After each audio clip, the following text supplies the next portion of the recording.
역사상 처음으로 수천 명의 사람들이 사망 시 전통적인 매장 대신 화장을 선택하고 있다는 사실을 알고 계셨습니까? 그리고 전문가에 따르면 이러한 추세는 계속 증가하여 매장보다 화장을 선호하는 사람이 최대 70%에 달할 것입니다. 그렇다면 질문은 화장이 그리스도인들이 고려해야 할 사항인가 하는 것입니다. 이 비디오에서 이에 대해 이야기해 보겠습니다. 좋습니다. 이번 영상에서 제가 묻고 답하고 싶은 질문은 4가지입니다. 첫 번째 질문은 화장이란 정확히 무엇입니까? 두 번째 질문은 성경은 화장에 관해 정확히 무엇이라고 말하는가? 입니다. 세 번째 질문은 제가 가장 많이 묻는 질문인데 화장이 휴거 때 하나님께서 나를 위해 창조하실 부활하고 영광스러운 나의 몸에 어떻게든 영향을 미칠 것이라는 사실에 관한 것입니다. 마지막으로 4번째 질문은 다음과 같습니다. 저는 기독교인이고 화장을 고려하고 있습니다. 화장을 할 것인지 전통 장례를 할 것인지 결정할 때 고려해야 할 사항은 무엇입니까? 첫 번째 질문입니다. 화장이 정확히 무엇인가요? 화장은 화장실 내에서 매우 높은 온도로 시체에 열을 가하여 본질적으로 시체를 기본 요소로 되돌리는 과정입니다. 연조직을 포함한 신체의 대부분이 기화되어 뼈만 남게 되며 그 뼈는 기본적으로 연소되어 재라고 불리는 건조한 가루나 뼈입자가 됩니다. 이제 성경은 내가 흙으로 만들어졌음이라 내가 흙으로 났음이라 내가 얼굴에 땀을 흘려야 식물을 먹을 수 있으리라고 말씀하고 있습니다. 여기서 화장이라는 개념은 하나님이 우리 몸을 창조하기 위해 흙이나 흙을 사용하셨다는 생각입니다. 따라서 기본적으로 화장을 하면 본질적으로 하나님께서 인류를 창조하실 때의 원래 상태로 몸을 되돌리는 것입니다. 화염 속에서 재가 될 때까지 신체의 여정은 물리적 측면뿐만 아니라 이러한 선택이 환경적, 사회적으로 미치는 영향을 이해하려는 연구와 연구가 밀접하게 이어집니다. 화장장 협회, 크리머토리엄 어소시에이션의 데이터에 따르면 변화하는 사회적 선호도, 경제적 제약 및 환경적 고려 사항을 반영하여 꾸준한 증가세를 보이고 있으며 현재 미국인의 50% 이상이 화장을 선택하는 것으로 추산되며 이 수치는 향후 수십 년 내에 증가할 것으로 예상됩니다. 과학적으로 화장은 전통적인 매장에 비해 더 지속 가능한 대안으로 제시됩니다. 연구에 따르면 전통적인 매장지는 광대한 토지를 차지하고 방부 처리용 화학물질, 나무관 및 묘비를 사용하며 이는 모두 환경에 상당한 영향을 미칩니다. 이와 대조적으로 화장은 에너지를 소비하고 탄소 배출을 방출함에도 불구하고 보다 환경 친화적인 관행에 대한 증가하는 욕구에 맞춰 공간과 자원이 덜 필요합니다. 화장은 환경적 고려 외에도 문화적, 종교적 규범의 변화를 반영합니다. 일부 전통에서는 이를 정화와 해방의 한 형태로 보는 반면 다른 전통에서는 성서와 신성한 문헌을 통해 실천에 대한 지침을 찾습니다. 좋아요. 그러면 두 번째 질문입니다. 성경은 화장에 관해 정확히 무엇이라고 말합니까? 글쎄, 당신은 구약에서 죽음이 200번 이상 논의되는 경우 모두 전통적 매장이 시신을 처리하는 일반적인 장소와 방법이라는 것을 아는 것이 흥미로울 것입니다. 그러나 성경 어디에서도 이것이 유일한 길이라고 말하지 않으며 이것이 지금 몸이 버려지는 유일한 길이어야 한다고 말하지 않습니다. 성경에는 여러 가지 언급이 있습니다. 사람들의 시신이 불에 타는 장면이 있지만 화장에 대한 직접적인 언급은 없습니다. 이에 대한 몇 가지 예를 들어보겠습니다. 사울과 그의 아들들이 블레셋 사람들과의 전투에서 패한 것을 기억하실 것입니다. 그리고 이스라엘 사람들 중 몇 사람이 그들의 시체를 발견하자 이렇게 말했습니다. 그들의 모든 용사들이 밤에 베단으로 가서 사울과 그의 아들들의 시체를 성벽에서 내려놓고 야베스로 가져가 그곳에서 불살랐습니다. 그리고 그의 뼈를 가져다가 야베스 에셀나무 아래 장사하고 7일 동안 금식하였다. 따라서 여기서 일어난 일은 아마도 절단된 상태이거나 단순히 너무 파괴되어 적절한 전통적인 매장이나 이 시체를 묻힐 수 있는 장소로 다시 운반하는 것이 불가능했던 상태에 있었을 가능성이 높습니다. 실용적이었습니다. 그래서 그들은 시체를 불태우기로 결정했습니다. 화장할 필요는 없지만 시체를 불태우는 것에 대한 또 다른 언급은 열왕기하 21장에 나와 있으며 다음과 같이 말합니다.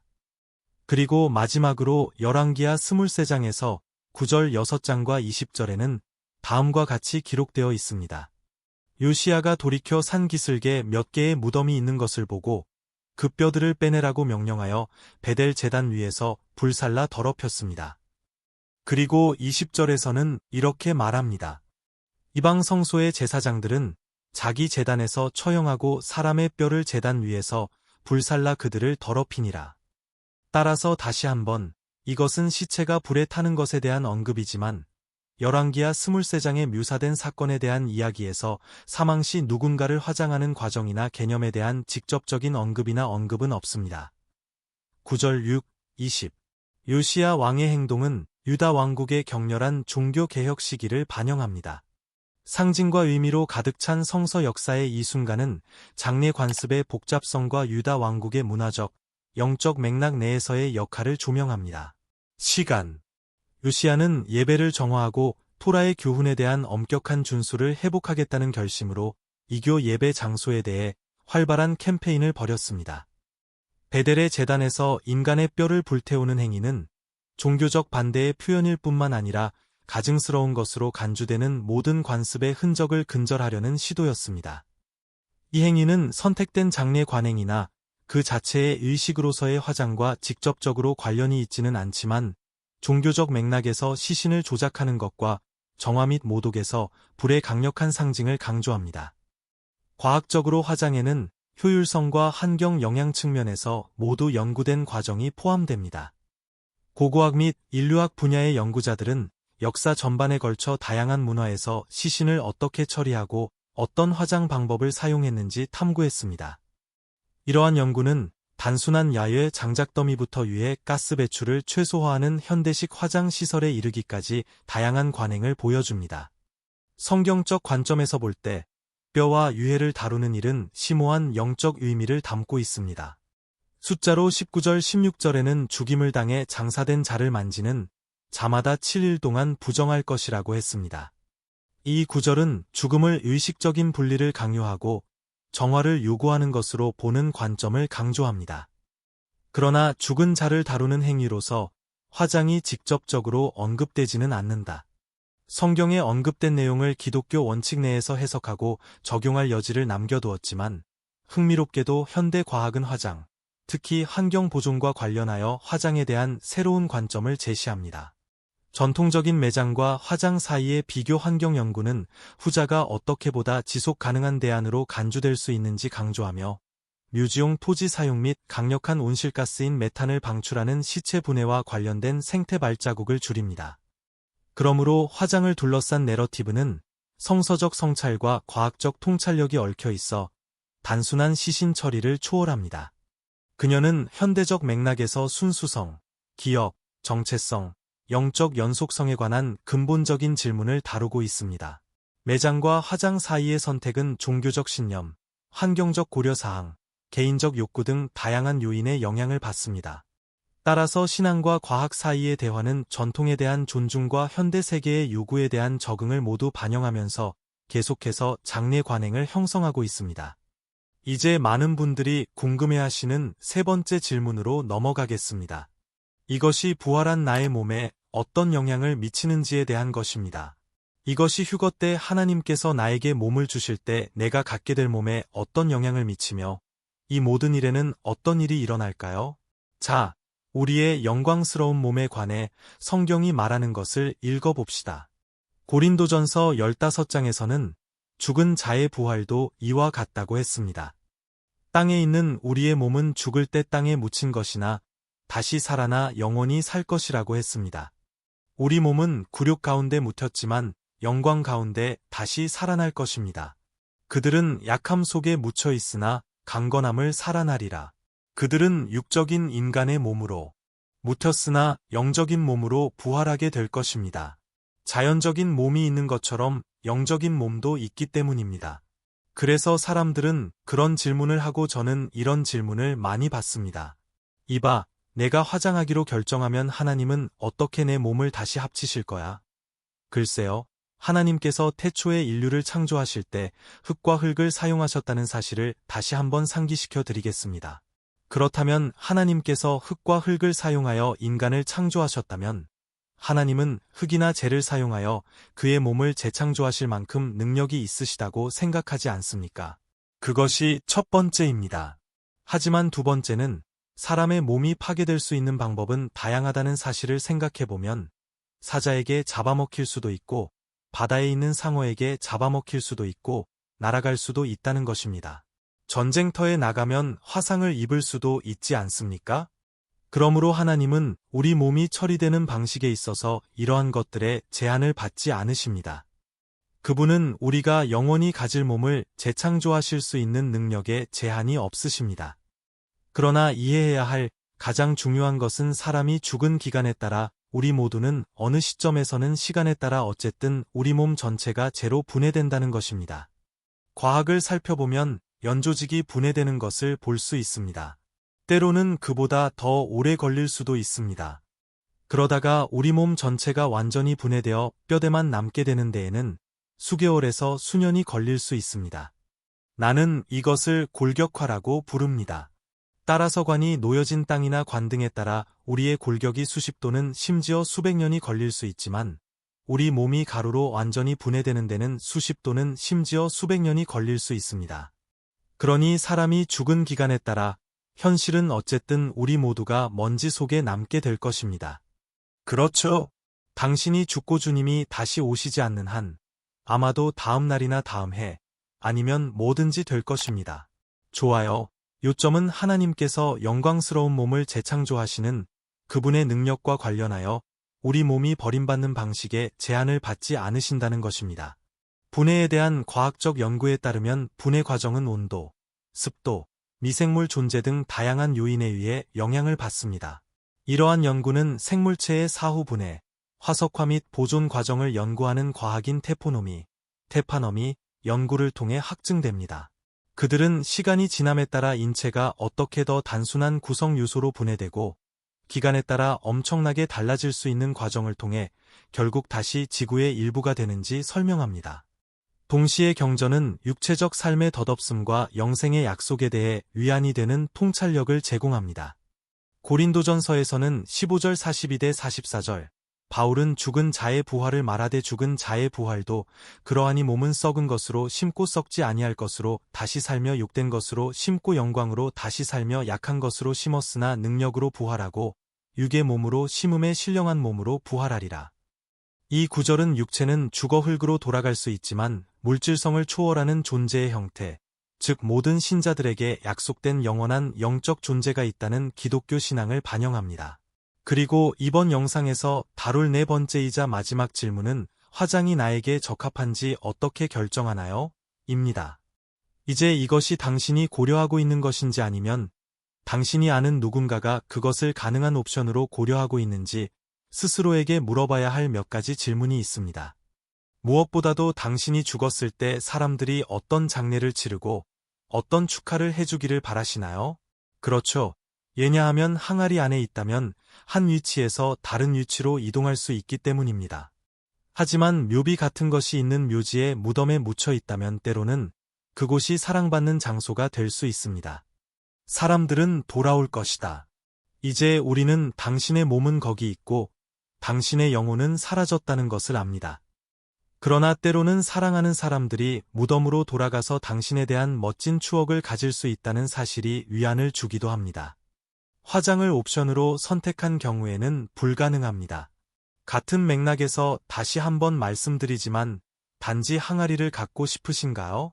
아니면 당신이 죽을 때 사람들이 마지막으로 당신을 보러 와서 정말로 당신에게 작별 인사를 하고 당신이 겪었던 삶과 당신이 그들의 삶에 어떤 영향을 미쳤는지 축하할 수 있는 열린 관을 갖기를 원하십니까?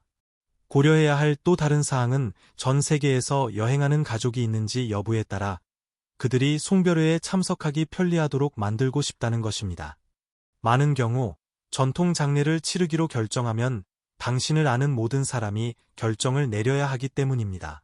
하던 일을 멈추고 적응해야 합니다. 아마도 일주일, 어쩌면 열흘 정도 안에 추모식에 참여하기 위해 와서 여행을 해야 할 것입니다.